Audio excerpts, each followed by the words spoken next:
ಧ್ವನಿ 5 ಹಳೆ ಒಡಂಬಡಿಕೆ ಮುಂದುವರೆದ ಭಾಗ. Voice 5 old Testament continued part. 4ನೇ ದಿನದಲ್ಲಿ ದೇವರು ಮಾಡಿದ ಸೃಷ್ಟಿ ಕಾರ್ಯ. On the fourth day, creation of God was.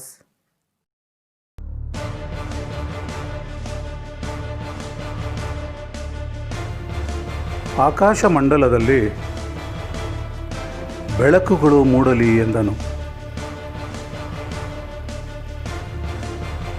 ಅವು ಹಗಲು ಇರುಳುಗಳನ್ನು ಬೇರೆ ಬೇರೆ ಮಾಡುವುದರ ಜೊತೆಗೆ ಗುರುತುಗಳಾಗಿದ್ದು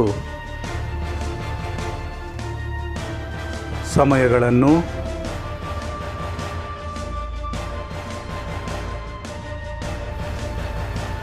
ದಿನ ಸಂವತ್ಸರಗಳನ್ನು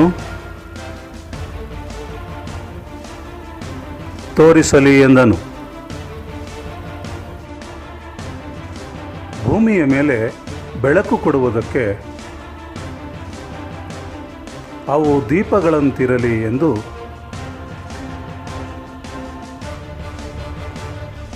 ದೇವರು ಹಗಲನ್ನಾಳುವುದಕ್ಕೆ ದೊಡ್ಡ ಬೆಳಕನ್ನು, ಇರುಳನ್ನಾಳುವುದಕ್ಕೆ ಚಿಕ್ಕ ಬೆಳಕನ್ನು ಉಂಟು ಮಾಡಿದನು. ಆತನು ನಕ್ಷತ್ರಗಳನ್ನು ಸಹ ಉಂಟು ಮಾಡಿದನು. ದೇವರು ಈ ಬೆಳಕನ್ನು ಆಕಾಶದಲ್ಲಿಟ್ಟು ಭೂಮಿಯ ಮೇಲೆ ಬೆಳಕು ಕೊಡುವುದಕ್ಕೂ ಹಗಲು ಇರುಳನ್ನು ಆಳುವುದಕ್ಕೂ ಬೆಳಕನ್ನು ಕತ್ತಲನ್ನು ಬೇರೆ ಬೇರೆ ಮಾಡುವುದಕ್ಕೂ ಈ ನಕ್ಷತ್ರಗಳನ್ನು ನೇಮಿಸಿದನು.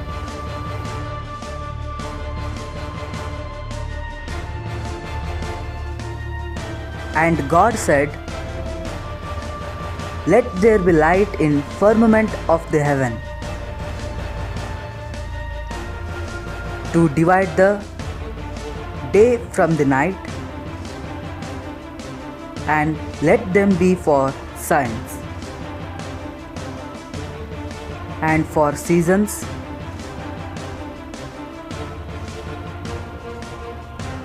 and for days and years. Let there be light in the firmament of the heaven to give light upon the earth." And God made 2 great lights, the greater light to rule the day,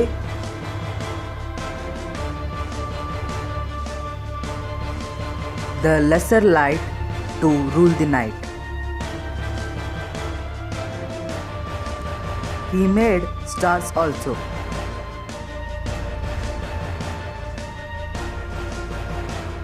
and God set them in the firmament of the heaven to give light upon the earth,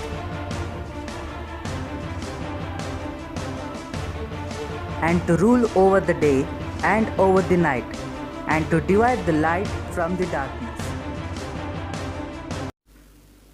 5ನೇ ದಿನದಲ್ಲಿ ದೇವರು ಮಾಡಿದ ಸೃಷ್ಟಿ ಕಾರ್ಯ. On the 5th day, creation of God was.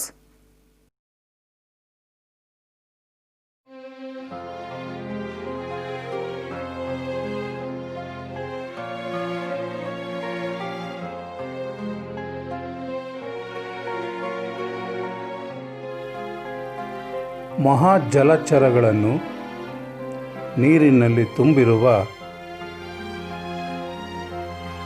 ಸಕಲ ವಿಧವಾದ ಜೀವಿಗಳನ್ನು ಉಂಟು ಮಾಡಿದನು.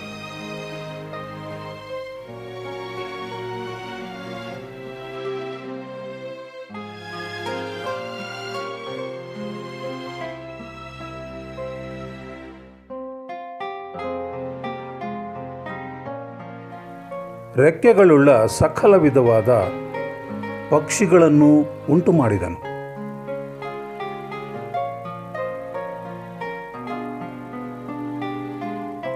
ಆನಂತರ ಅಭಿವೃದ್ಧಿಯಾಗಿ ಹೆಚ್ಚಿರಿ ಎಂದು ಆಶೀರ್ವದಿಸಿದನು.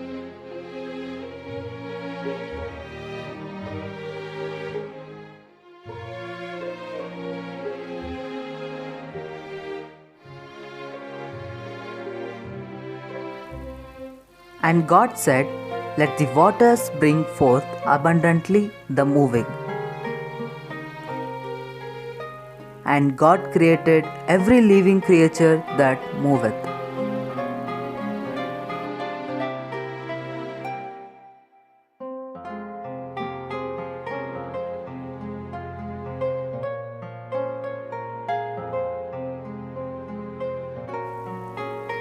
God also created all birds that may fly.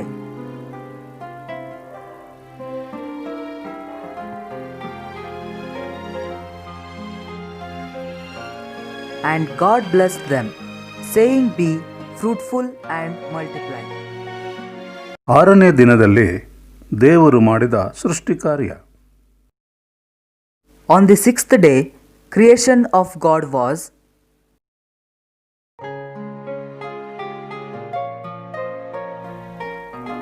ಭೂಮಿಯಿಂದ ಜೀವಜಂತುಗಳನ್ನು,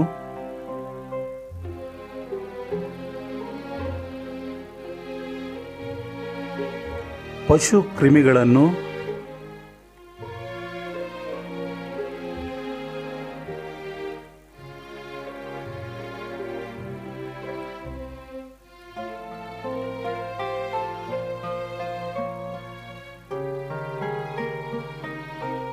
ಕಾಡು ಮೃಗಗಳನ್ನು,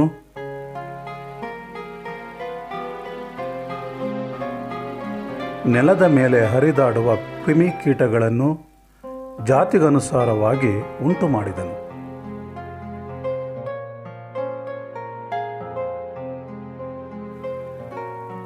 God created living organisms,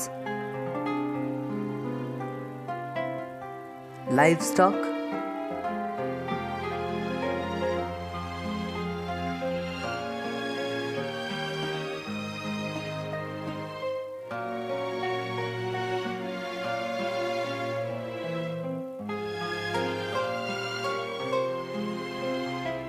wild animals,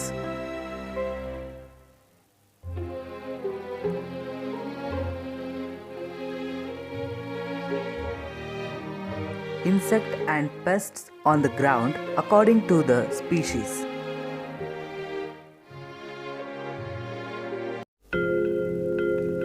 ಯೆಹೋವ ದೇವರು ಭೂಮಿಯಾಕಾಶಗಳನ್ನು ಉಂಟು ಮಾಡಿದ ನಂತರ ಭೂಮಿಯ ಮೇಲೆ ಮಳೆಯನ್ನೇ ಸುರಿಸಿರಲಿಲ್ಲ. ಭೂಮಿಯನ್ನು ವ್ಯವಸಾಯ ಮಾಡುವುದಕ್ಕೆ ಮನುಷ್ಯನೂ ಇರಲಿಲ್ಲ.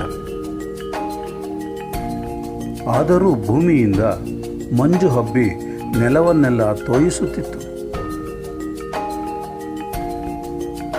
Jehovah God has not poured rain on the earth after making the heavens. There was no man to cultivate the land.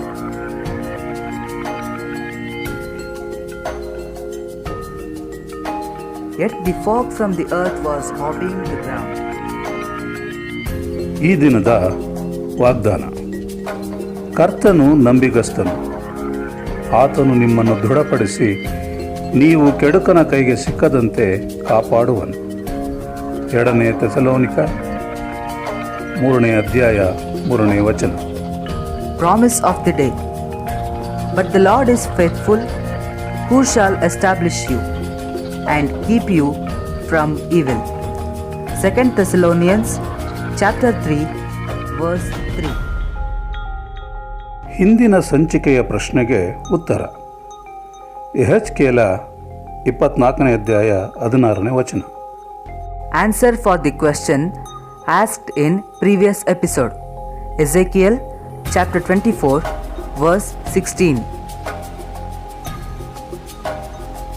ಸರಿಯಾದ ಉತ್ತರ ಕಳುಹಿಸಿದವರು ಶ್ರೀಮತಿ ಮಾರ್ಗರೆಟ್ ಪ್ರೇಮಕುಮಾರಿ, ತುಮಕೂರು, ಶ್ರೀಮತಿ ರಶ್ಮಿ ಕ್ರಿಸ್ಟೋಫರ್, ಬೆಂಗಳೂರು.